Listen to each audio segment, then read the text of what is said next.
Here's what we're going to talk about today. We're going to talk about how to make connections with Spring Social. This is, you're going to find out that the word social might be a little bit misleading. It's just the name of the project. There's a little bit more to it than that. Here's who I am. Here's where you can find me on Twitter. My personal handle as well as the handle that I use specific to the project. So if there's anything interesting about Spring Social after today you want to follow along, follow me on Twitter at Spring Social, and that's where you'll see me tweet about stuff pertaining to the project.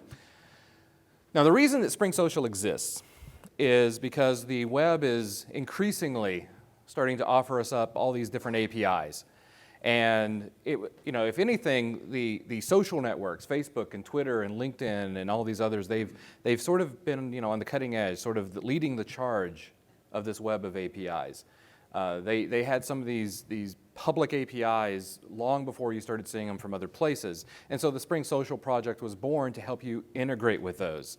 And when I say API, I'm primarily talking about the word REST. You'll hear me use the word REST today quite a bit, but to be clear, it's not necessarily RESTful. So if anybody in here is one of the dogmatic Restafarians, it's not necessarily what I mean. I just mean a lightweight API, not SOAP, not Corba, not DCOM, nothing like that, just a lightweight API over HTTP. Now this is the gateway to user-owned data, and that's an important detail because users will tell you anything on Facebook. They'll tell you anything on Twitter. They're very open about their stuff, about their information. You can't possibly send enough people to the mall with clipboards to get the information you need from people out there. They'll just give you for free on these social networks. But this presents an opportunity for you. You can, there's just tons of data, and you can ingest this data, process it, use it, turn around and publish back to those users on these networks and communicate with them. Essentially, inject yourself into their social network. Inject your application, your business, your product, inject it into their social graph. Now, the modern web is social. I'm just going to throw a few statistics up there because it's always fun to do that. Facebook, last I saw, was at 1.15 billion users. And that's a fairly trustworthy number because Facebook has some very strong rules about setting up fake accounts. And if they find out that you set up an account that they believe is fake or for just test purposes or whatever, they're pretty good at figuring that out. It's incredible. And so they will kick you off. That you need to be a real person. So at 1.15 billion users, we're looking at a social network that if it were a country would be the third largest country in the world, behind China and India. That's pretty significant. There's a lot of people on Facebook. And if there's a lot of people on Facebook, there's a lot of data on Facebook that those people are producing. They're producing, I can't remember the exact number, but there's an enormous amount of content, enormous amount of things that people are publishing on Facebook every single day. Photos, movies, opinions, they're liking things, they're following things. Facebook has started offering open graph actions, so now you know when they're reading a book, when they're running a certain course in the morning, when they're biking, when they're watching a movie, because people will actually record that data on Facebook. Twitter is a much smaller group of people, about half the size, at 500 million total users. Now the thing about Twitter, though, is Twitter does allow you to set up fake accounts. They don't really seem to care, so it's kind of iffy on how many of these are real people versus 2 or 3 people or businesses or what have you. And 200 million of those users are considered active. They're actively reading Twitter, actively posting to Twitter. How many of you have written something on Twitter today? Anyone? Well, you're going to before we're done here today. Okay, so I hope you have a Twitter account. Get ready for it. Certainly, some of you have probably tweeted something since you've been to the conference. So you're among those 200 million active users. That's still nothing to sneeze at. That's a lot of people. How many of you are on LinkedIn? Yeah, of course. I mean, I don't know, what the huge benefit of it there is, except that it's kind of like the new monster.com in that you put your information out on LinkedIn and you connect with other colleagues and whatnot. But the reality is you just get beat up by recruiters. They're really good at using LinkedIn to contact you. But there's, again, 250 million users on LinkedIn. That's a lot of people. And there's some valuable data there, especially if you're in the business of trying to create, business leads or recruiting or anything like that. There's lots of valuable information there. Anybody here use Google+? That's awesome. I see a number of hands. How many of you have family members who use Google+? Okay, that's surprising, because usually it's the technology, the geek crowd who's using Google+, and it's increasingly, I'm starting to see more people who aren't technology people using Google+, but I know my family, they don't even know what that is. It's confusing to them. So they don't use Google+, Facebook's good enough for them. But Google+, pretty much, I'm not sure how accurate this stat is, but supposedly it's 343 million active users per the source you see at the bottom of the slide there. They claim that's how many there are. That's a little iffy, because the fact is Google has done a great job at kind of integrating Google+ with the rest of Google. And so anytime you watch a video on YouTube, you might be considered a Google+ user. I'm not really sure how that works. Well, it's not just social. That's one of the things I really want to stress today. The name of the project that I'm the project lead of, the name of the talk is about social, but it's not just about social. There are a lot of other public APIs out there that I would be hard-pressed to call social APIs. We have Evernote. Anybody here use Evernote? I know I've used it just this week when I'm sitting in talks. I use Evernote to take notes during the keynotes and stuff. 65 million users, according to the stats. Anybody here use Dropbox? Right. A lot of people use Dropbox. 200 million users. That's almost up there with Twitter. And GitHub. I hope you're using GitHub. Most of us are using GitHub, but that's also, it's kind of borderline there. It's certainly not considered a social network in most circles. It's just a source code repository with some issue tracking and things like that. But the fact is, it's also a kind of social network. You can follow other users, you can follow projects and learn about those things. 3.5 million users, and I saw that number and I was, I can't argue with it. It's still staggering that many people are using GitHub, and that's kind of exciting in a way. I happen to know back home one of the churches there is actually using GitHub for their website, and I was blown away by that fact. That a church is using GitHub. And then QuickBooks Online. Everybody a QuickBooks Online user? Anyone? Yeah, right. There are QuickBooks Online users. It's probably just not this crowd. I don't have any stats on that one, but QuickBooks Online is a very strong example of an API, of a service that offers an API that I would not consider social. Nobody is going to share their finances with their friends and family on QuickBooks Online like they may share photos on Facebook. But it still offers a public API. So my point here is it's not just about social networks. That's just the name of the project. It's more about connecting your application, your Spring application, to these APIs and working with the data that you can get off of them. And then there's lots more. I'm not even going to read this slide. I'm going to leave this one up to you. There's tons more, and this slide is also probably not complete. Almost certainly it's not complete. There are a number of APIs out there, some social, some not. Some of the ones I like to call out are E-Trade. There's another non-social network.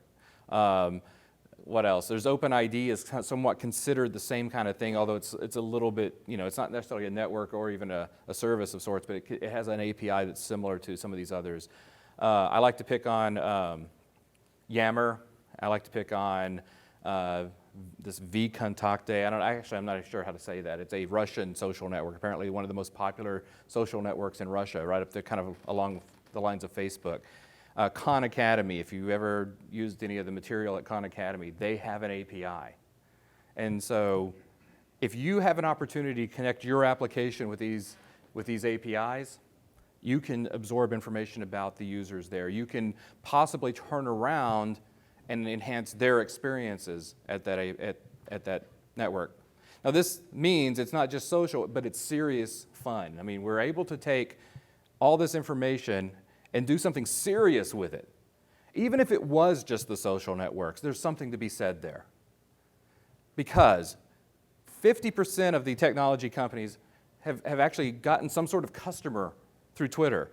And 70% of the business-to-consumer marketers, they've acquired some sort of customer through Facebook. I mean, people are making money by doing these things, by integrating with people's social graph. And then the one thing that really, really hit me earlier this year is I was watching Pivotal had a kind of a kickoff webinar, and they had Harper Reid, who was the CTO of the Obama 2012 campaign. Harper Reid came on there to talk about big data, because that's one of the things that Pivotal, is pushing, is their big data initiatives. And so they had Harper Reed come on there and talk about big data. It's still on YouTube. The URL's right there if you want to go watch it later. I do recommend you watch it. It's only about 15 minutes, and I rewatched it the other day, and it struck me the first time I saw it, and again a few days ago. Even though he's talking about big data, I would almost think he's talking about working with social networks, because he talked a lot about how the Obama campaign leveraged social networks like Facebook to drive the campaign. And ultimately, we know how that turned out. They won. I don't care what your political affiliation is. That's impressive that they used one of these social APIs to win a presidential election. So therefore, if the Obama campaign can do it to win votes, you can probably use these things to make some money for your business. It's definitely worth looking into. Well, again, nearly 4 in 5 active internet users visit these social networks or blogs or things that have these APIs, and it gives you opportunities to build and reinforce brand loyalty and react to customer opinions and whatnot. I'll leave it to you to read that while I tell you a little story. There's 2 stories I have to share about this.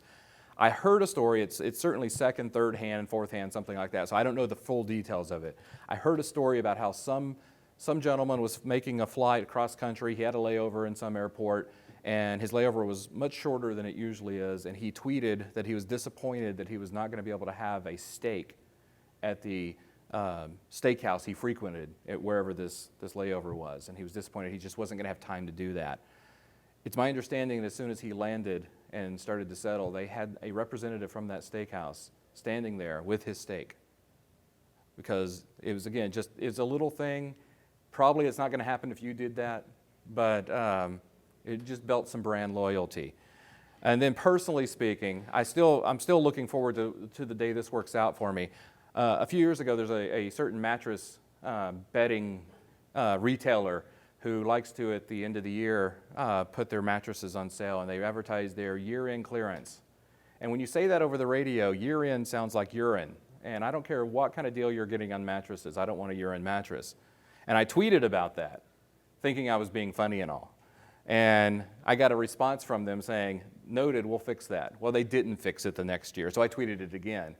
I'm still looking forward to that being corrected, but someday they're going to actually fix that, and we're not going to hear about year-end mattresses. We're going to hear about, end-of-year clearance mattresses. That sounds better. Anyhow, let's get an example of how we would work with these APIs. And yeah, it's not just about social, but I'm going to pick on social networks today. So I've already established it's not just about social, but I'm going to have to show you examples using Facebook and Twitter. So let's start by checking on Mr. Zuckerberg. Everybody knows who Mark Zuckerberg is. Crazy kid who created this big 1.15 billion user social network. If you wanted to go to Facebook and get Mark Zuckerberg's profile data, all you have to do is fetch that URL. You can try it in your browser right now if you want, and you will find a little bit of information about Mark. Here's what you'll get. Something a little like this. It's not a lot. You'll know what his first name is, what his last name is. We know that. We know his username is already Zuck. We know he has a user ID of 4, which is interesting that Mark is the number 4 user at Facebook. I'm wondering who 1, 2, and 3 is. I never looked, but it is interesting to note. Actually, IDs on Facebook are not necessarily per particular type of object, so 1, 2, and 3 might be something that's not a user. I don't know. I've never bothered to look at that. But you get some basic information about Mr. Zuckerberg, about Zuck. It's some basic stuff. It's not going to tell you a lot, but it's interesting. Now, this is a very basic Facebook URL. Almost all Facebook URLs follow one of 2 patterns. One is you ask for an object by its ID, or in this case, since I said Zuck, you're asking for it by an alias, by its username. The other option is you ask for some data based on a connection to an object. So here we have basically the same URL, only with a connection on the end of friends. So I want to see who Mark's friends are. That might be interesting to know. So sure enough, let's go try that in our browser, and what do we get? Oh no, we get an error. And the reason we get an error is because not all data is public data. Not all data is out there. We didn't get every bit of information we wanted out of Mark Zuckerberg's profile the first time we asked because we didn't have permission to get it all. And secondly, when we started asking for his friends, we don't have permission to get that either. So there's our first challenge when we're working with these social networks, is how do we get permission to use them? Some things are publicly available, some things are not. Likewise, there's no way I could post a message to Facebook right now. There's no way I could post a message to someone's wall using just my browser like I'm doing here, or using even like Spring's REST template. It just simply would not be possible because I don't have permission to do that thing. I would need to obtain that. Similarly, with Twitter, if I wanted, here I am using REST template. If I wanted to use REST template to post a tweet to Twitter, there is pretty much the concoction you would want to do almost. The only gotcha is because I don't have permission, I'm going to get a 401 when I try to do that. Twitter's API is going to say, no, I'm sorry, you can't do that. You're asking to post a tweet. You don't have permission to do that, number one. Number two is even if you got permission, I don't know who you are. You haven't identified yourself. You're not authenticated, which is what the 401 is saying. I need a way of knowing who you are. And now that's where these APIs have security layered on top of them. And this, I will promise you, will be possibly the most boring, but perhaps the most challenging part of this talk. But then it gets better, so bear with me. There's some traditional style of security around some APIs. This is the kind of security we probably applied a long time ago when we were working with Corba, when we were working with traditional SOAP-based web services. What we would do is we would allow the client to consume that API with the client giving their own credentials. We had a consumer, we had a provider, we had a client, we had a server. And the client would authenticate against the server using its own credentials. Once it got in, it had full access to everything that at least its credentials were offered. And the gotcha on that is that if there were user data behind that, there is no way that we can protect the user's data from that client. The API either has full access to that data or it has no access to the data, regardless of whose user data that is. The provider, the API provider, makes all the security decisions here. And then there's individualized security. This is where we have three parties. We have the client, we have the API provider, and then we have the person who owns that data. In the case of Facebook, this is your wall. This is your wall. This is your friends. This is your photos that you've posted. This is your activities you've posted on Facebook. That's your data. The API is holding on to it for you and giving it out to whoever comes along and asks for it, but it's your data. You get to decide whether that client can get it or not. The client's going to ask for it. The API is going to give it if the permission is granted, but it's your data. Three parties are involved here. And so what's happened over the years is a number of these APIs have actually adopted this sort of individualized security. Some of them have gone off and sort of rolled their own. And that's a fine way of doing it, I suppose, except for the fact that, number one, I hope they thought through all the security concerns. If not, they're going to be on CNN when somebody's data gets out. Number two, it's just hard because the clients of those APIs are going to have to learn their security scheme. And then if they come to some other API that's using a different security scheme, even if it's similar, they're going to have to learn how theirs works. And so what happened as a result of that is OAuth was born. Now, OAuth is an open standard for API authorization. The key word here is authorization. It is not about authentication. It's not about identifying who the user is or even what a user is allowed to do. It's about identifying what rights a client has to access an API on behalf of a user. Now that said, I will back off and say that there is such a thing as sort of a pseudo-authentication that you can do with OAuth. I'll talk a little bit about that a little bit later on, but for the most part, it's all about a user telling an API provider what a client is allowed to access on their behalf. That's all it is.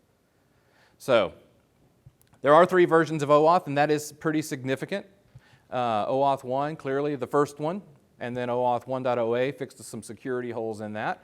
I won't bother you with the details of that security hole. If you're interested, grab yourself a big cup of coffee, a pad of paper and a pencil, and sit down and Google for OAuth 1 session fixation attack and sketch it out on paper, and you'll see that there was a security hole. Strangely enough, there are still some APIs out there using OAuth 1. So OAuth 1.0a fixed that, And there are a number of APIs using OAuth 1.0a. Twitter is an example of one of those. LinkedIn offers both OAuth 1.0a and OAuth 2, although I favor the OAuth 2 option. And then OAuth 2 came along. OAuth 2 is simpler than OAuth 1.0a in many regards. It has a few questionable bits to it, and we'll discuss those when we get to it. But it is actually much simpler to work with, much easier to work with, and thankfully more and more APIs are starting to switch to OAuth 2. And we'll definitely talk about how that works. Let's start with some just basic application-centric security. This is your old school way of securing an API. I'm wanting to use an application. Here at Spring.io, I just needed a representative app. Not that Spring.io actually does this, but I needed a representative app, so I pasted that screenshot in there. I need to use this app. This app needs to use an API on my behalf. So it says, hey, can I have your password and your username? You can trust me. So if this other API over here is Twitter, it's asking for my Twitter username and password. Now, we've been told for years that we should, once we're given a username and password, that should be secret. We should not give that out to anybody. And then what do? We write it on a little sticky note and stick it under our desk. And then as soon as an application like this comes along, we're like, oh, yeah, you can have that. No, not a problem. Sure, I trust you. Now, again, Spring.io is not doing this. Spring.io, as far as I know, is trustworthy. It's just representative of some application that might do this. So yeah, I'm gullible. I'll give you my username and password. No problem. So at this point, that application has full access to that API as if it were me. I didn't have to give it any additional permissions. There is no way for me to shut it off without changing my password. And in fact, who's to say that before it even starts spamming all of my friends with Twitter or Facebook spam, who's to say it won't go change my password for me so that even I can't get back in? This is a problem. Anybody see the problem here? This is not a good thing. This is exactly how Twitter worked up until a few years ago. If you wanted to use the Twitter API, some client had to ask for your username and password. Well, then there's user-administered authorization. This is where OAuth 2 comes in. Instead of me giving my credentials to the application goes and asks the API, I would like to see Craig's friends. Is that okay? And the API says, well, I don't know. Let me ask Craig about that. And it says, hey, this app wants to see a list of your friends. Are you cool with that? And I think it over and I say, yeah, I guess that's okay. And so I approve it, and it says, okay, here's a token. Here's an access token. It's essentially a valet key. You can use this to access Craig's data on his behalf. But at no point do I give my credentials to that application. And as a consequence, if I distrust that application, if I have any reason to not trust it anymore, I can go shut that token off, shut that authorization down, and I'm still chugging along. At no point do they have any right to do anything that I did not allow them to do. I'm in control of authorization. Now the way that works, and this is where it gets really ugly, so bear with me, but I have to show you why it's ugly. You got to see how bad it gets. If this is OAuth 1, now this set of slides, this is focusing on OAuth 1. For the most part, I'm talking about OAuth 1.0a. There are a few slight differences for OAuth 1, but for the most part, they're the same. So at this point, the left side here is the application, the client that's going to consume the API on my behalf. Whenever you see a dotted line there, what's happening is a REST API call, an application to application or application to API call. Whenever you see a solid line, we're redirecting someone's web browser. And so there's a number of ways with OAuth 1 you can go through this dance, but here's the kind of the basic run-of-the-mill textbook variety version of the OAuth 1 dance. We start off by obtaining a request token. And what we do with the request token is not much. We use it a little later on so that we can get an access token. It really boils down to we're going to use elements of that request token to encrypt some data while we're waiting to get the access token. That's really all it boils down to. There's not much else you use the request token for. But we get a request token, and then we redirect the user, their browser, to the provider, and with that, some details about that request token in play, and asking for permission. So if this was Twitter, here's what you would see. So Spring Social Showcase is wanting to access your account. Here's the things it can do if you say yes. Here's the things it can't do if you say yes. Of course, you always have the opportunity to say no. But if you say yes, Then it redirects back to your application with a verifier as a query parameter. Now, back on your end, on your client's end, it's going to take that query parameter, it's going to take the request token data, it's going to do a bunch of stuff, and it's going to ultimately exchange all that for an access token. Once it has the access token, then it uses the access token on every single request it makes to the API. And as long as that token hasn't expired, which with OAuth 1, there typically isn't any expiration. The spec doesn't discuss expiration, so usually that's not a problem. Some providers have extended the OAuth 1 spec to include some form of expiration, but generally that's not an issue. As long as it hasn't expired, hasn't been explicitly revoked, as long as it has the permissions necessary to access the resources that the client wants, it's going to be good. It's just going to work. Yes?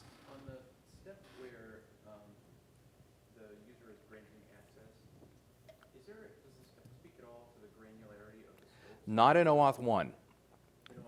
In OAuth 2 it does. In OAuth 1 it does not, although some providers have, again, extended OAuth 1 to kind of suit that purpose. In the case of Twitter, you can't do it on a authorization by authorization basis. You don't do it at that time. What you do is you specify when you register your application with Twitter, you say, here's the things that this app's going to need to do. And then at that point, that's what drives what's in that box. But most OAuth 1 providers don't have that kind of granularity. It's either an all or nothing.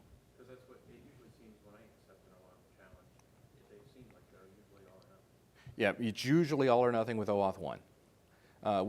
Again, Twitter is a slight exception, but even then, you're not going to get asked for anything different than any other user would be asked. With OAuth 2, it can be made that those decisions can be made on a authorization by authorization basis on each time you do that redirect.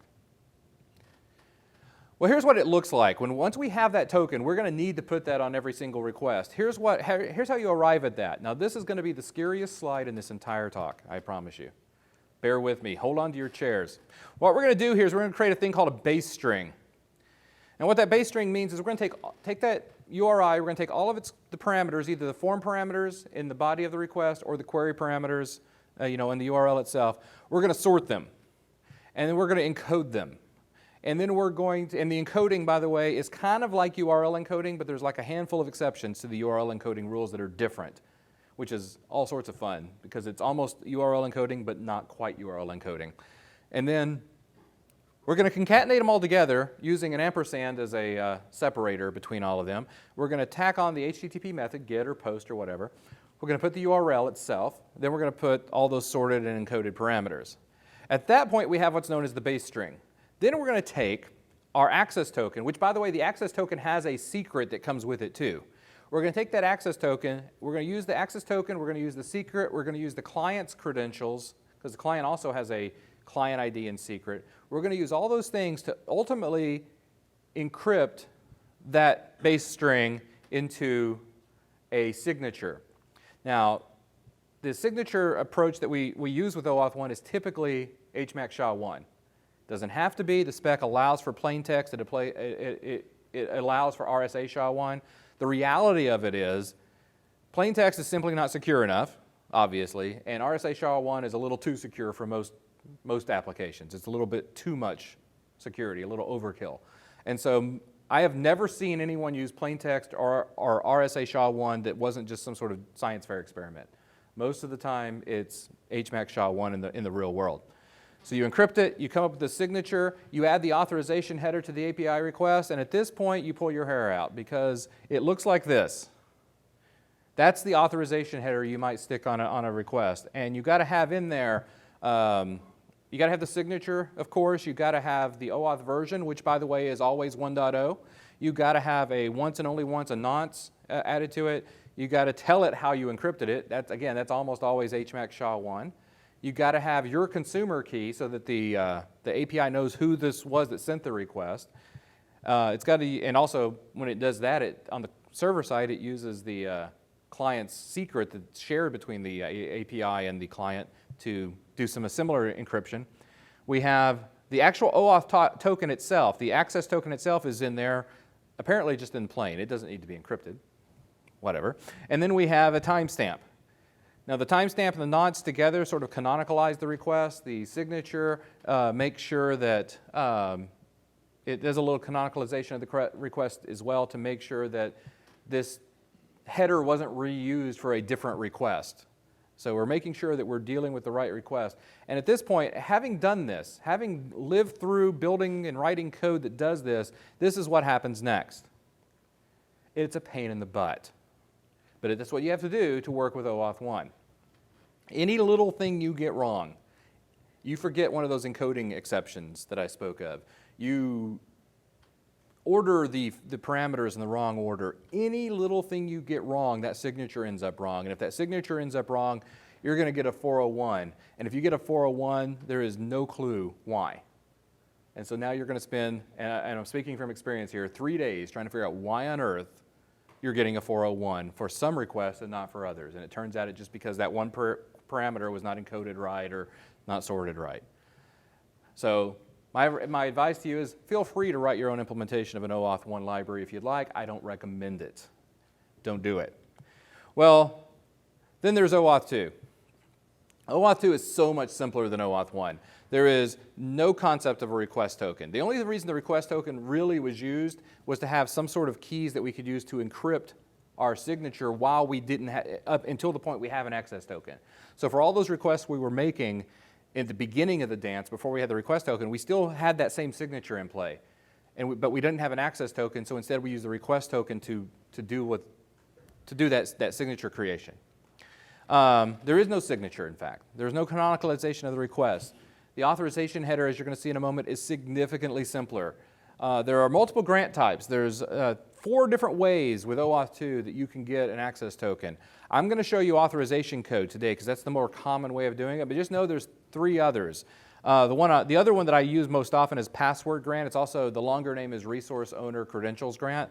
That one's a little different than the other ones. In that case, what you're doing is exchanging the user's credentials for an access token. It's almost like using HTTP basic, except that instead of using their credentials on every single request like you would with HTTP basic, you only use their credentials one time and you exchange those for an access token. You don't have to do any sort of redirecting in the browser that way. I don't recommend using that unless you're using it on a native application, either a desktop native application or a mobile native application. That's really the only place where password grant comes in handy. I only mention it because some people are tempted to use that in a web app, and I don't recommend it at all because it's not the most secure of all the options. So I'm going to show you authorization code grant. You'll see that it looks a lot like OAuth 1. And then here's a couple of significant things about OAuth 2. Scoped authorization, which is the question you had. We have the opportunity when we are asking for authorization to ask for specific authorization, not just full wholesale access to the API, but do I have permission to read their wall? Do I have permission to post to their wall? Do I have permission to see their photos? Can I see their list of friends? And some APIs are lazy. Some APIs will just simply say, yeah, you have read or write access. If you that's about it. Or you have both. Facebook takes this to an extreme. They have like hundreds of possible scopes you could ask for, very fine-grained, down to if you want to know a user's birthday, you have to ask for user birthday permission. I mean, it's really fine-grained like that. So anyone who says that Facebook's not secure, at least they're trying, okay? I don't know, I tend to believe they are, but at least they're trying because they have that kind of fine grain. You don't get full or nothing access to it.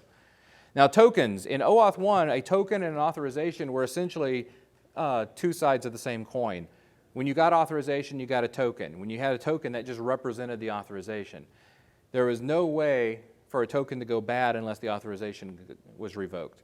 With OAuth 2, they're different things. A token does represent the authorization, but the authorization is long-lived. It may live for years until the user explicitly revokes the authorization. That authorization is good for a long time.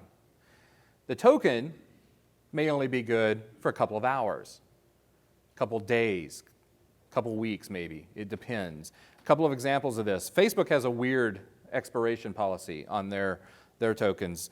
Typically, their tokens are good for 2 hours, but within the course of that 2 hours, you can exchange that exact same token for another token that's good for 60 days. And before that 60 days is, well, actually, you can't change the 60-day token. Once the 60 days is up, you have to go through authorization again. It's kind of goofy. GitHub is an example. GitHub does not have expiration on their API. Once you have an access token with GitHub, access token never expires. It's more like OAuth 1 in that regard.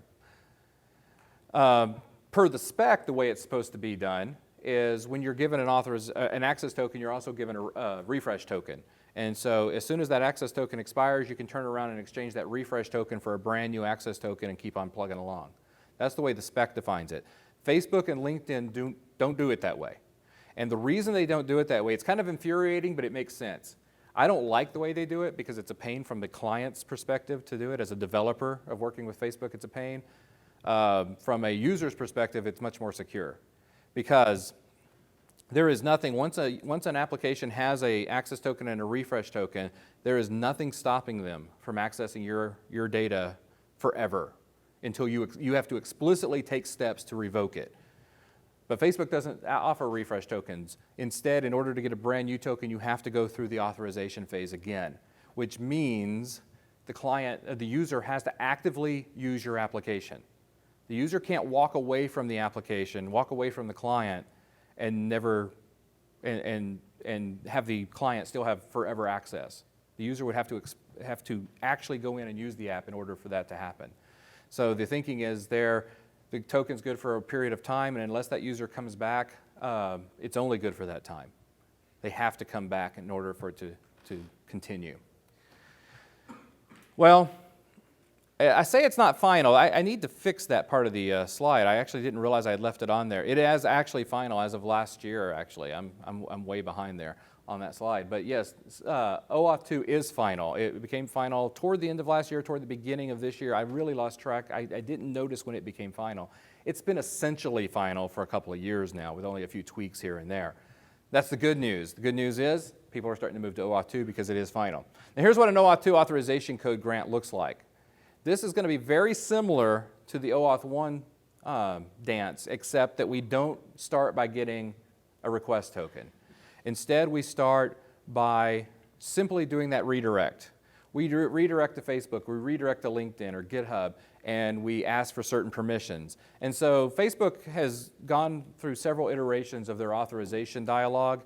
I've seen several versions of it. The most recent version, in my opinion, is the most boring looking one I've seen. But it looks kind of like this. Spring Social would like to access your public profile, your friend list, your custom friend list, blah, blah, blah. These are basic authorization requests, basic scope I'm asking for here. If I say OK here, and the application was asking for what's known as extended permissions, I would get yet another dialog showing me the extended permissions that were being requested. The user may go through 2 or 3 dialogs before they actually give full permission. But once I say OK, it's going to turn around, it's going to redirect back. And rather than redirect back with a verifier, as was the case with OAuth 1, it's going to redirect back with an authorization code, which is essentially the same thing as verifier. They just call it authorization code in OAuth 2. And then we turn around, we use that authorization code, but we don't have to sign the request when we do that. We just simply have to authenticate using the client's credentials. We authenticate, we exchange that for an access token, and just like with OAuth 1, we use that access token on every single request. But unlike OAuth 1, the authorization header is so much simpler. The authorization header, I'm showing you for all 3 of these older versions just in case you run across an API that's not up to date with the current draft. I doubt that's going to happen, but it could happen. Most current versions of OAuth 2, most of the the current ones that are either final or some of the most recent drafts, they're going to look like the top one there. Of course, it's the authorization header, you have the word bearer, and then you have the token itself. This is known as a bearer token authorization. Somewhere around draft 11 of the OAuth 2 spec, the spec split apart. There was some difference of opinion on whether this was secure enough. Now, secure enough is a phrase that you probably should never really use, especially if you're talking about launching rockets or banking or anything like that where people could get killed or money lost. But for Facebook, when it's just friends and photos, we want security, but this is probably secure enough for that type of application. I mean, you could debate whether that's true or not, but that's the thinking is that for many types of APIs, the bearer token spec is good enough. And what the bearer token spec says, if you bear that token, you have access. Meaning, if somebody were to intercept that token or to go to your database and pull that token out of the database or wherever you're keeping it, they have access too. It's whoever bears this token has the right to access the API on behalf of the user as if they were the application who got authorization in the first place.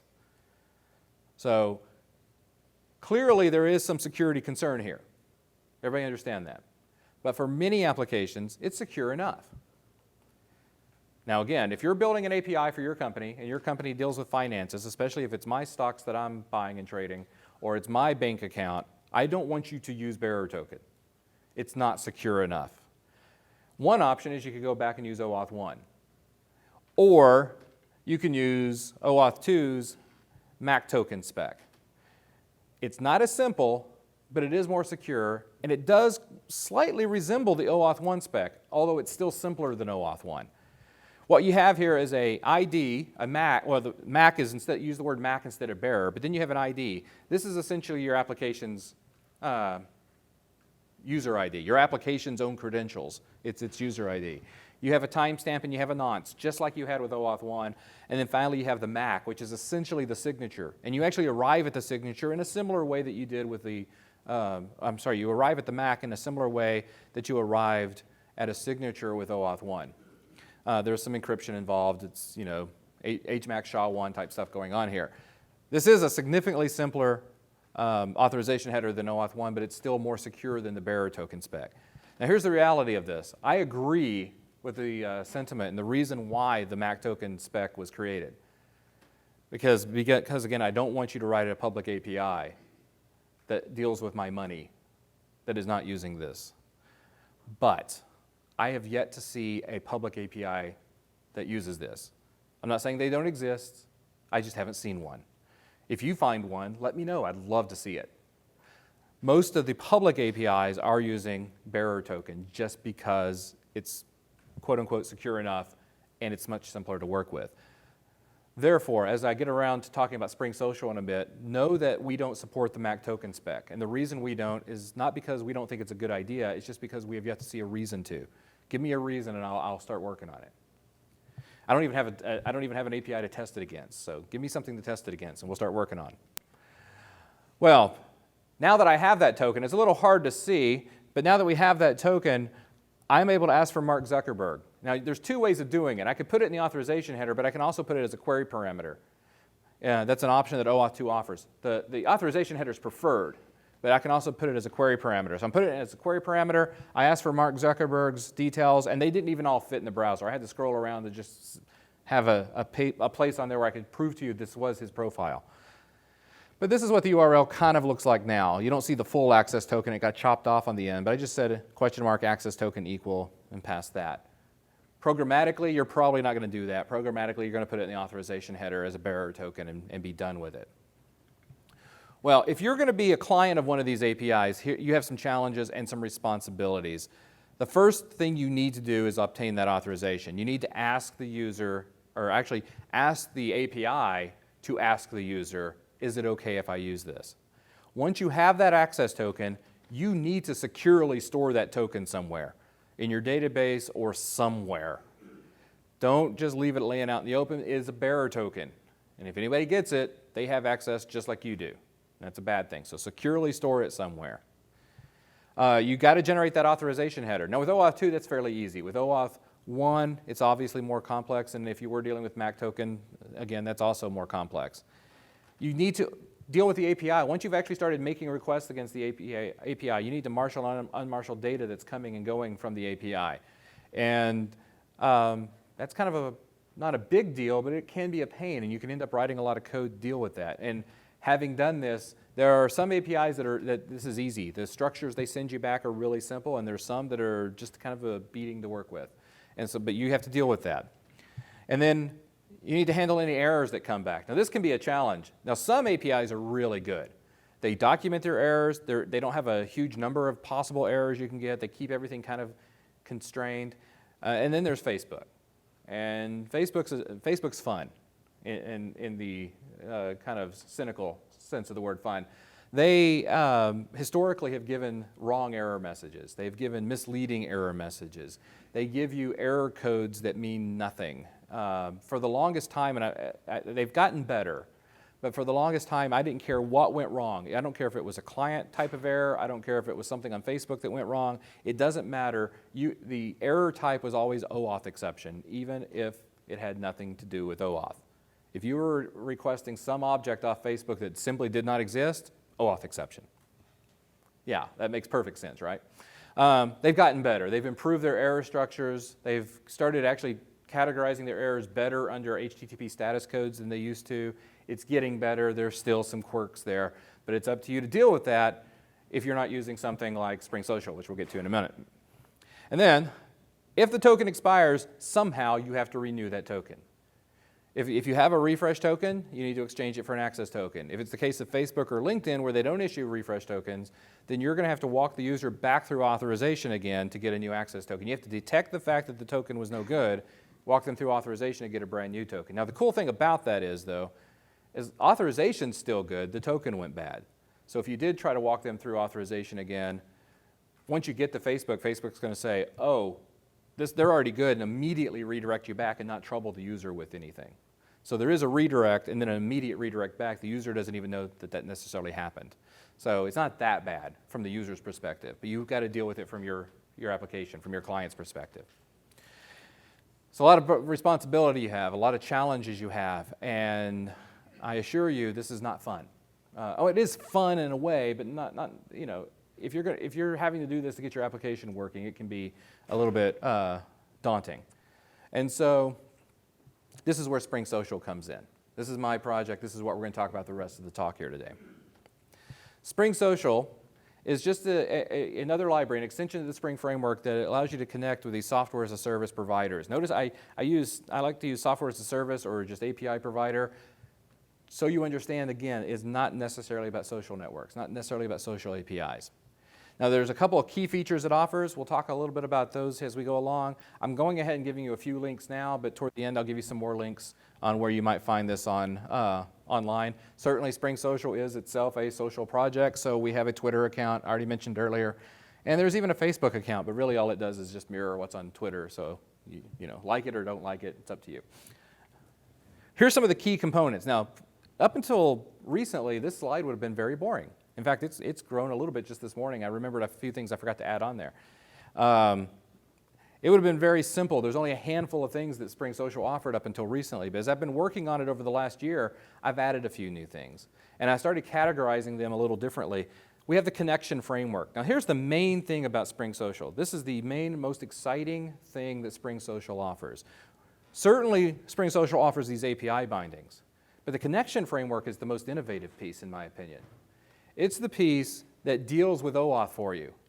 And there's plenty of libraries out there, both for the Java platform as well as other platforms that can deal with OAuth for you. But I have not seen one that does it quite like Spring Social does. With all those other ones, you need to know OAuth. You need to know how that dance works. You need to write a little bit of code in your application to deal with it. Those libraries will help you with things like exchanging a token or a request token for an access token, things like that. They'll help you with that. But it's still up to you to deal with the redirects in your application. Spring Social takes a slight opinion here and says, well, we're assuming you're using Spring MVC, or you're at least willing to have a dispatcher servlet within your application, even if you're using something else. Given that opinion, we're going to offer you a Connect controller. We're going to offer you some other stuff as well, and we'll deal with all that redirection for you. We'll deal with the callback, the redirect back from the API provider. We'll take care of all of that for you. We'll deal with exchanging these authorization codes and verifiers and request tokens. We'll deal with exchanging those for an access token for you.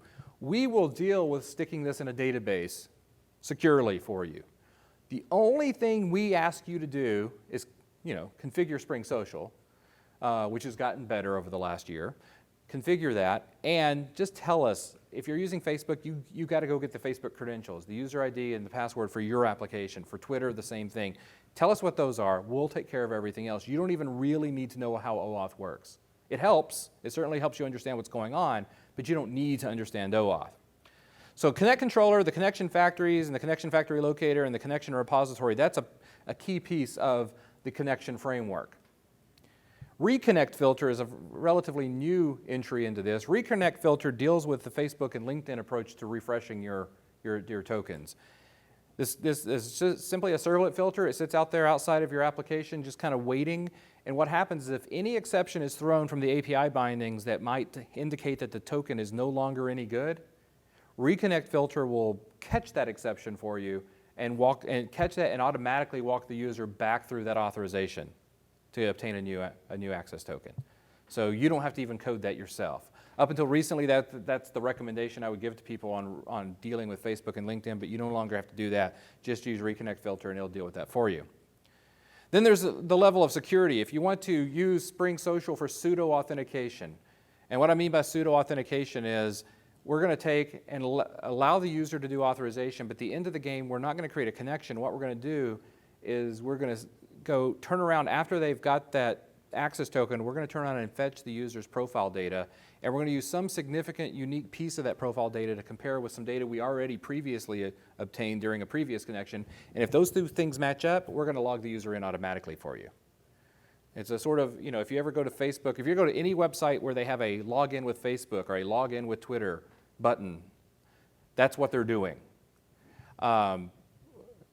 Facebook, LinkedIn, and Twitter offer it natively as part of their JavaScript APIs.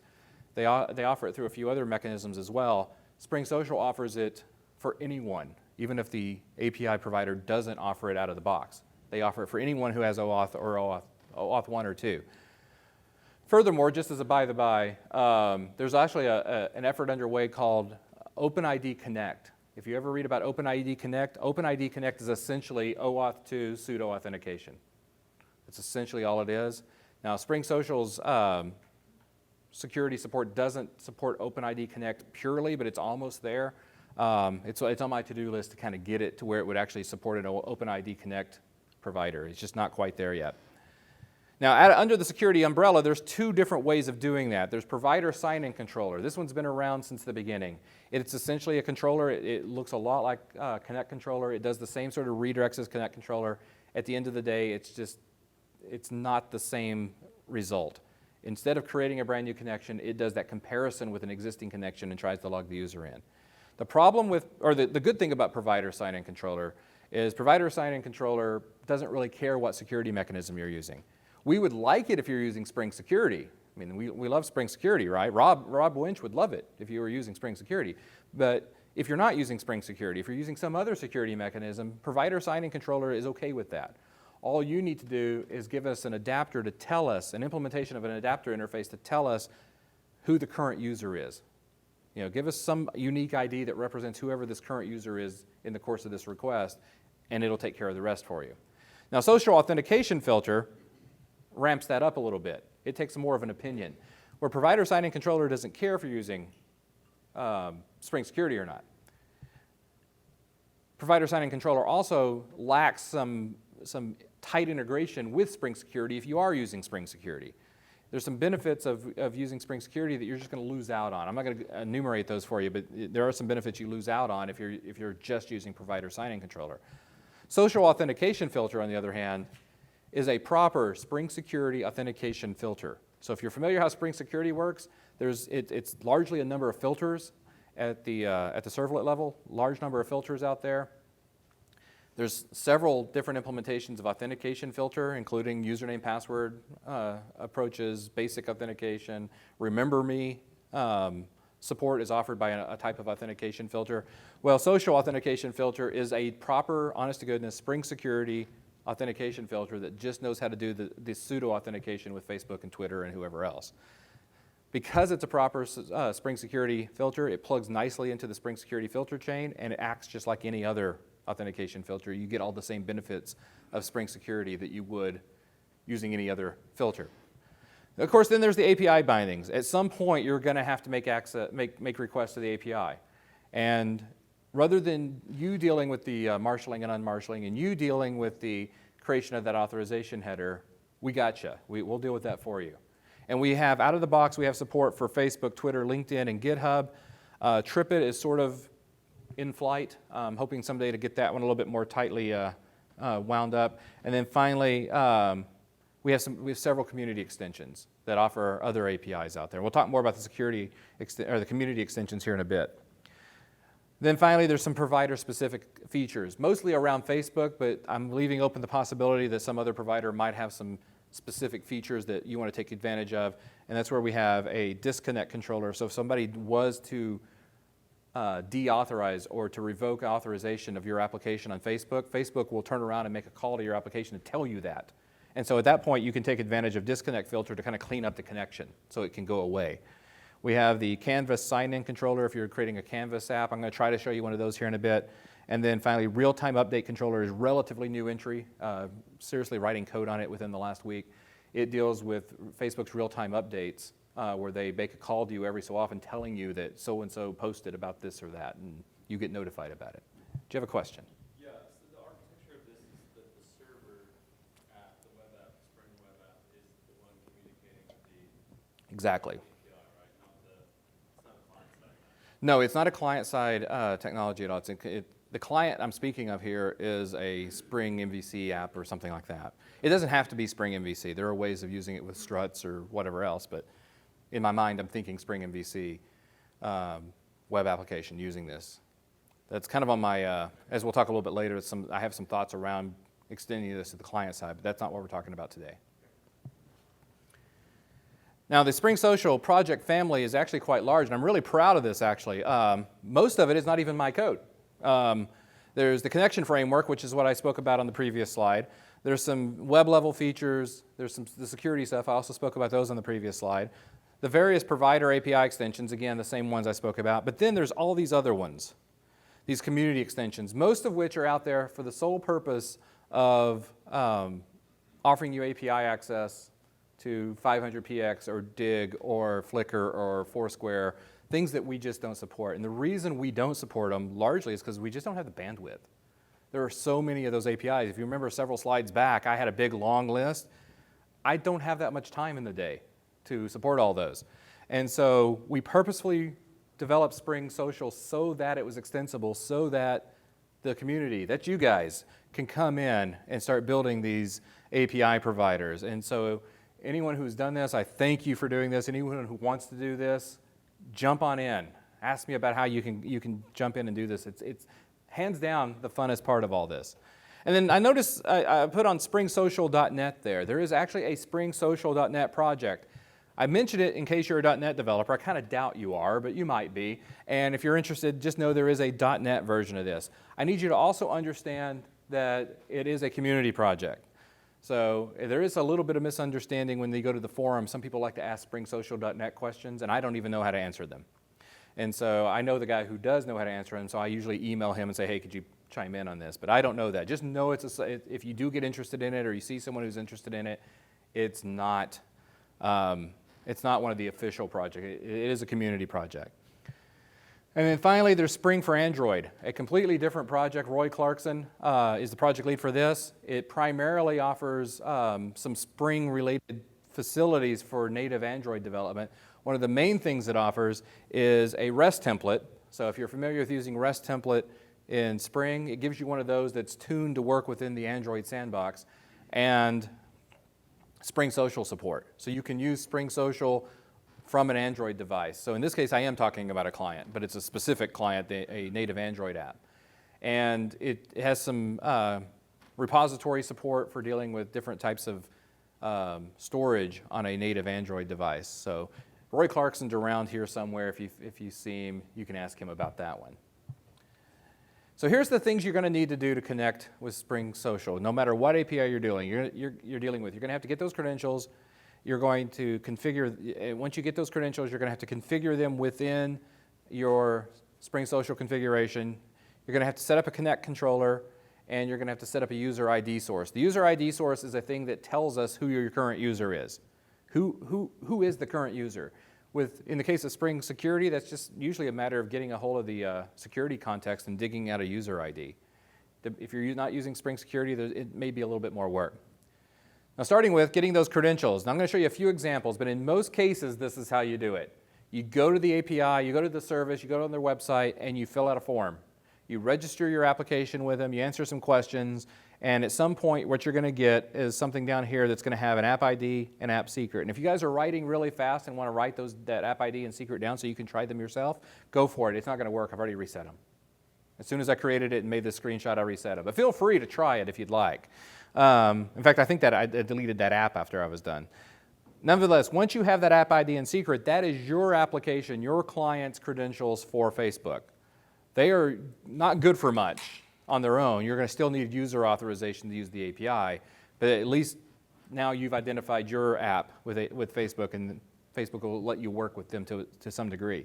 With Twitter, it's a little harder to read. Twitter has a much longer form and terms of agreement and all this big thing you have to fill out. But in the end of the day, you still end up with a consumer key and a consumer secret. Essentially, that's the same ID. It's an app ID and an app secret. They just use different terminology. And you'll do the same thing with LinkedIn. You'll do the same thing with GitHub. You'll do the same thing with Google+. They're all basically have you register, get these credentials, and then you start using them. Now, how do you use them? Well, here's your very basic, and it may be a little difficult to read on the slide, very basic Spring Social configuration using Java config. It used to be, if you've worked with Spring Social for a while, how many of you, by the way, how many of you have used Spring Social? This is making me sad. I'm hoping everybody walks out today and goes nuts with this, okay?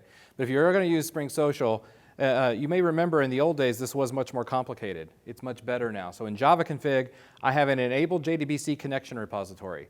This is simply saying, hey, when we're storing our connections, we're going to store them in JDBC in a certain table that's by convention has got a certain name, a certain set of columns. We're going to use whatever data source has already been configured. So if you don't have a data source configured, you're going to need one of those too. But presumably your application already has a data source. It's going to use that. And then here we have enable Facebook, and we've given it our app ID and secret for Facebook. Here I'm giving it as placeholders, pulled in from some sort of properties file or some other environment setting. But you could hard code them here if you want. I don't recommend it, but you could hard code them here for development purposes, I suppose. And then we have our connect controller. Our connect controller is given a connection factory and a connection repository. The connection factory it's going to use to look up whatever connection factory is necessary to deal with the API. And I'll show you how it uses that in a bit when we see the URIs for it. The connection repository is once we have that access token, we're going to use that connection repository to create a row in the connection table.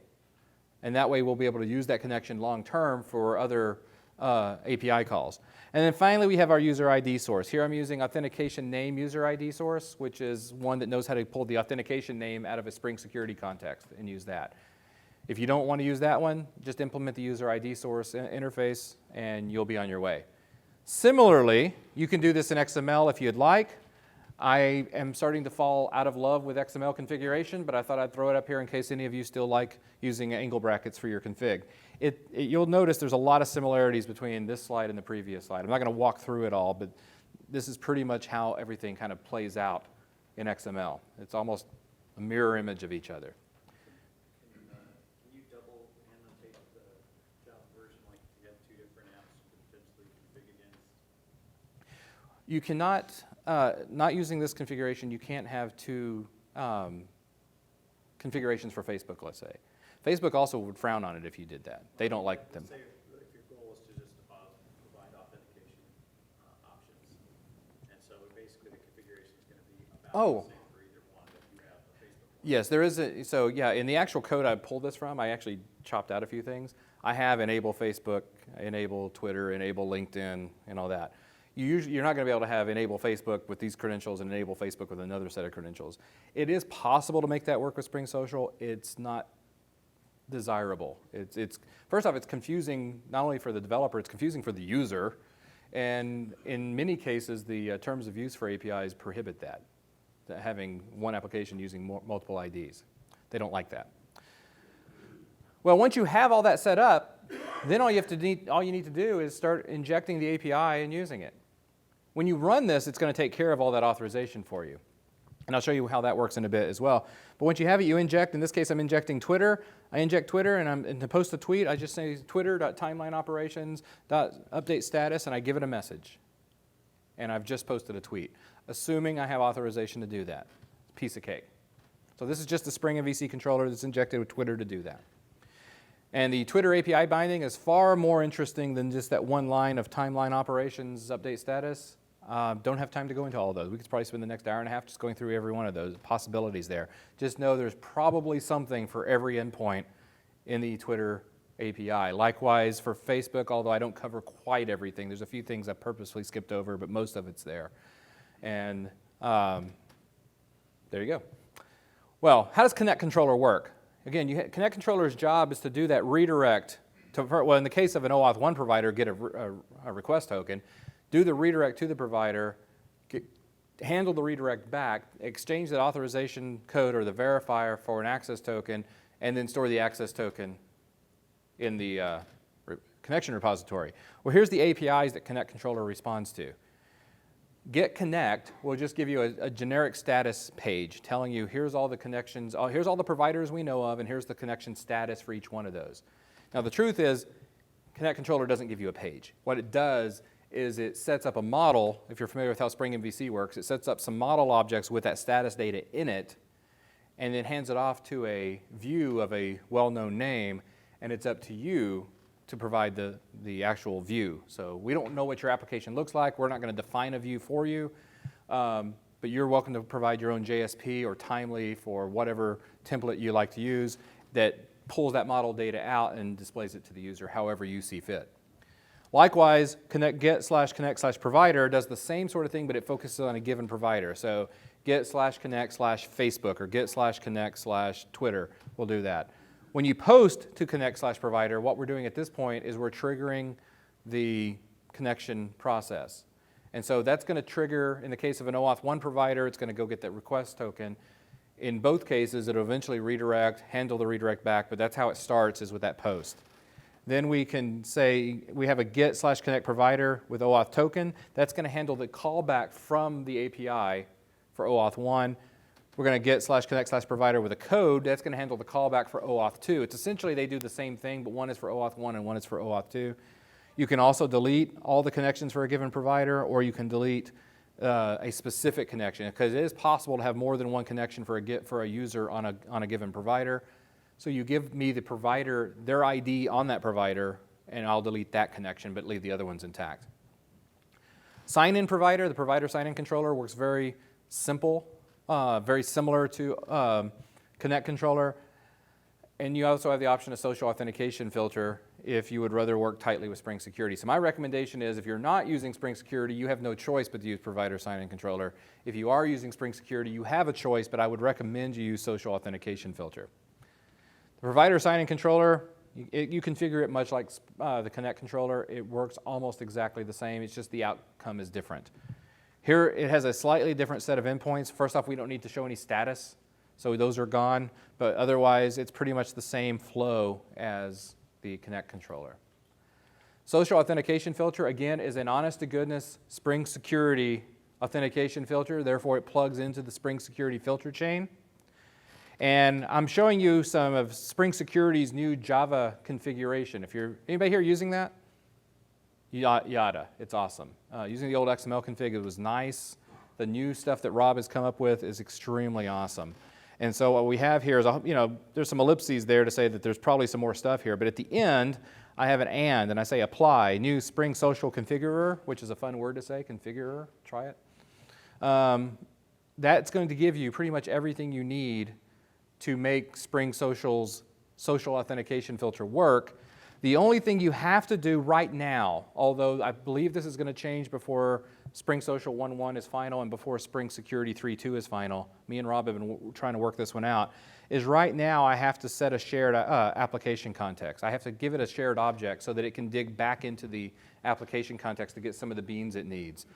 By the time that Spring Security 3.2 is final, I'm going to have the ability to have that as a shared object by default, and you won't have to do that. That last line will not be necessary anymore. But currently, in the current milestones and releases, that's where we're at. We have to do that. Well, I have like 20 minutes left and lots more material, but I want to take a break now and show you a couple demos. I hope you have your phones ready or your Twitter clients ready, because we're going to have some fun here in a minute. Let me adjust my screen so I can see everything that you're seeing. And let me pull up my browser. And I'm going to run this from the command line, mostly because I'm going to have to run a couple of different examples here. And if I try to deploy them through TC server in my in STS, they're going to kind of step on each other a little bit. So I'm just going to do it really simple here. Of course, just like any live demo, this could go all pear-shaped in a moment's notice, but hopefully this will work out. Oh, look, it started up, so we're doing good.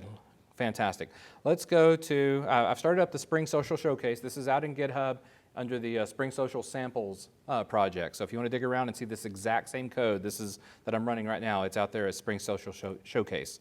So let's go to localhost 8080 Spring Social Showcase. I don't know why I'm stumbling over that word today.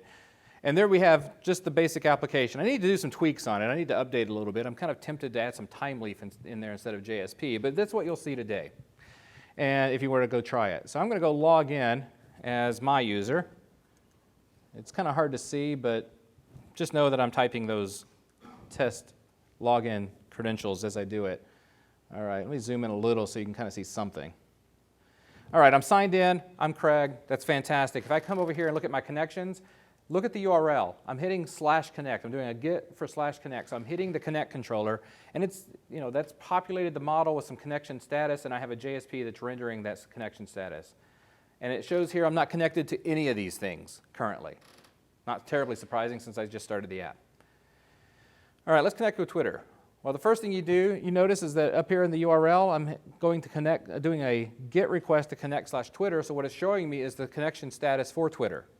I'm not connected to Twitter, so let's do that. Now I have the option of posting a tweet about connecting with Spring Social Showcase. If I do that, I have some filters in place, some connection filters that will do that for me. I'm not going to do that this morning, but you could do that using any number of filters you write on your own. I'll leave that as an exercise to the reader. I'm just not going to have time to cover that this morning.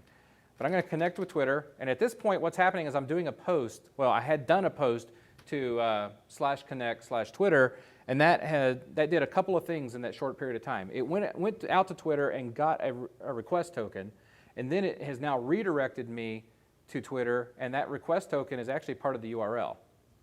So now the request token secret's not up there, but the request token is part of the URL. That's how it knows who we're dealing with.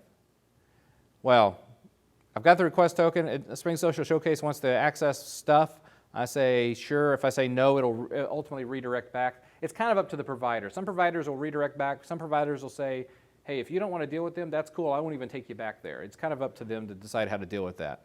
The OAuth 2 spec addresses how it should happen, but I'm not sure everybody actually implements that. The redirect URL is there. There's a way to configure it in the server so that there's just a default callback, but it's not recommended to use that. You should always have a redirect URL in there. So actually, the redirect URL was probably there before I got there, and then it probably was lost. Yeah, it was probably lost because that's the end of my URL. But yeah, it wasn't there at one time. When you authorize it, it's going to send you back. Yes. So I say authorize, and what's going to happen is Twitter is going to note that I've been authorized. Now it's going to redirect back, and here I am back in Spring Social Showcase, and I have a few more things to show you now. So, of course, I could disconnect, but that wouldn't be any fun. We'll come back and maybe do that in a minute. I have a user profile. So here's some just basic details about who I am, a photo of me and everything. Here's some stuff from my timeline.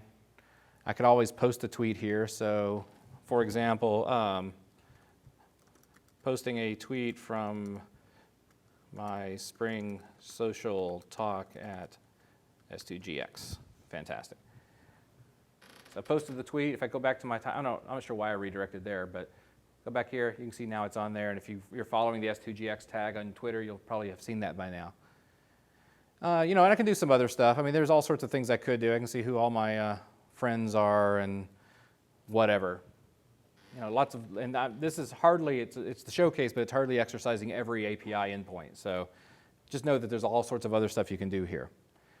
Likewise with Facebook, I can connect with Facebook.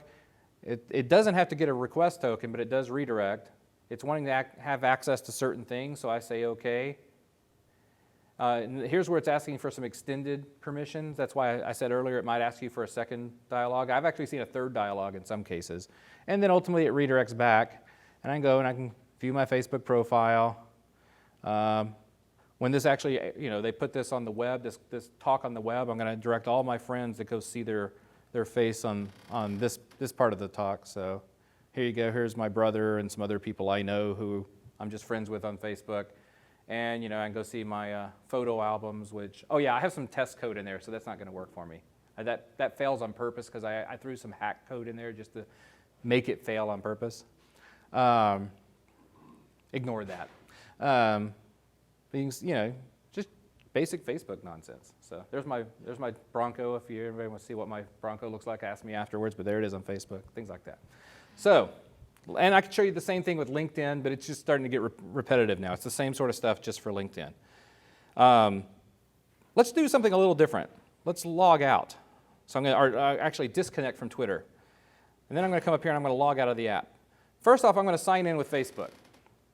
When I click sign in with Facebook, it's going to do that pseudo authentication. It's going to go through the provider sign-in controller, get an access token, use that access token to fetch my profile, and then it's going to compare my user ID that it got from that profile with a known user ID and a connection and see if those are the same. And if it is, then it's just going to log me in automatically. I didn't have to enter a username and password. I'm just now logged into the app. Okay? So, quick question. So you already, the app itself has your own authentication credentials Sure. that you're storing. Is that set up so that if you don't really want to try to keep your own beyond, obviously just letting the starting point be, I want them to log in with X social network and I will create a unique token off of that so that you've not really... Yeah, there are ways of doing, there's several ways of tricking that out. One is you can use their social, and I'm about to show that example. You can use their social data to create an account. There's a way of using their social data to create an implicit account where you don't actually store it anywhere, but essentially once they're connected, you're essentially using Facebook as the database of record for security, for the user ID and everything else. So you don't have a hard-coded database table anywhere that says here's my users. Instead, Facebook is that thing. You can do that too. It's a little bit more set up to make a slight little bit more set up to make that work. I don't have an example of showing that. It's on my to-do list to cook up one because a lot of people ask for that, but I just haven't done it yet. I have one that almost does that. There's actually a Spring Social Quick Start that almost does that, but it's still slightly different. Yes. Is there something on the polling which gets updated in the... We'll get to that, hopefully, but not right now. Yeah, running short on time, but I'm hoping to be able to show you some of that here soon. Now, in the case of Twitter, notice I wasn't connected to Twitter. I had disconnected before I logged out the first time. So this time, when I try to do a sign-in with Twitter, it's going to essentially do the same thing as before, but it's going to, and since the authorization was still good, it's going to redirect me back, but there is no connection. The user ID that it got from Twitter does not match any connection in the connection table. Therefore, rather than fail completely, it offers me an opportunity to register with the application. It gives me just enough data about the Twitter user to say, hey, would you like to register?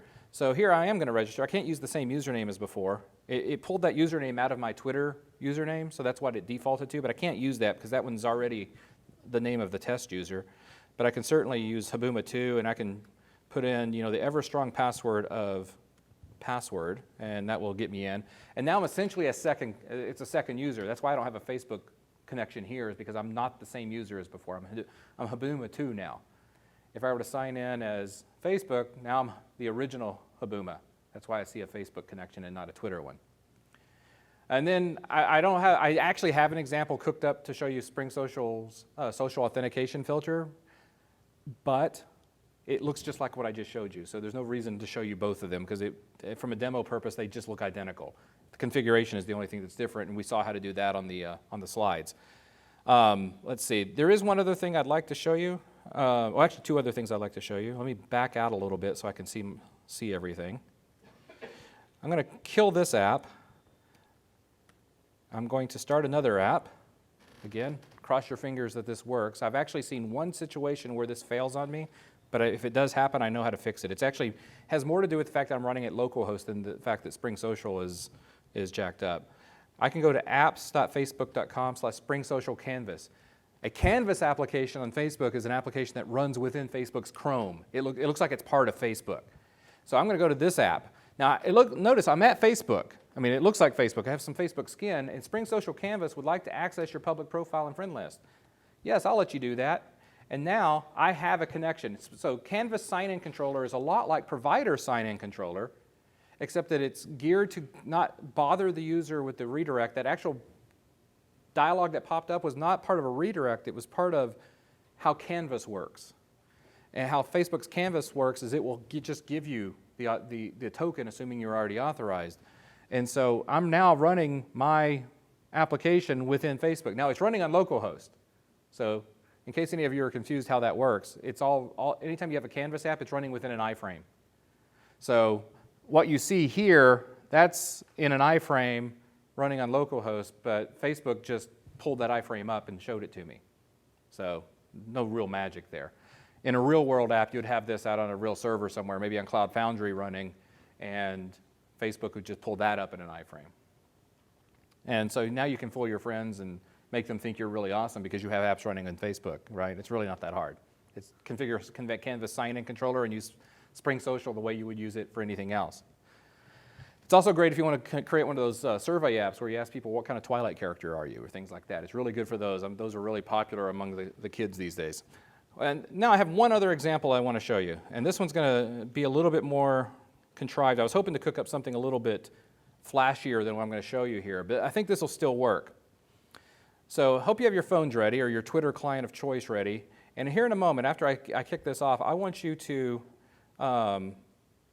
tweet something with the S2GX tag in it.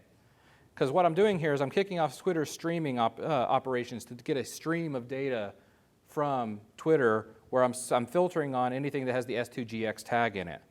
So down here, and now's a good time to do it. Go ahead and tweet. If you need some help, Craig is awesome is a good choice, S2GX, or you can just say S2GX is awesome, or awesome Spring Social talk, whatever you want to say if you need some suggestions. Now, again, this could go bad.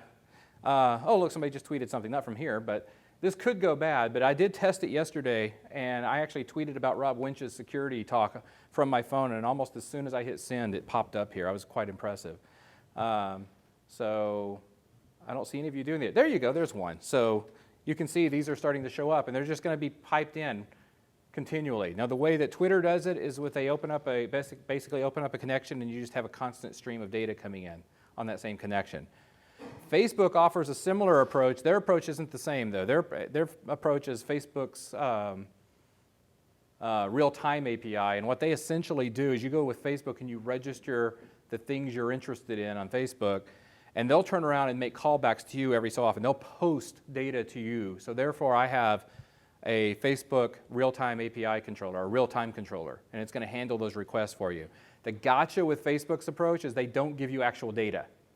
They just tell you that something changed. They tell you what the ID of is of the thing that changed, but it's up to you to go see what actually changed. They do that for security reasons, so that they're not actually passing details and data across the wire. It also keeps the information they're passing rather skinny, so it's not consuming a lot of bandwidth, but it's mostly for security purposes. It's still up to your application to react to that. So anyhow, looks like we got a few things going on here with this going, so I'll just leave this up. Yeah, this could go bad, that is true, but so far it's not. I'm needing you to load test this, so keep going. We might pop this up again in a minute.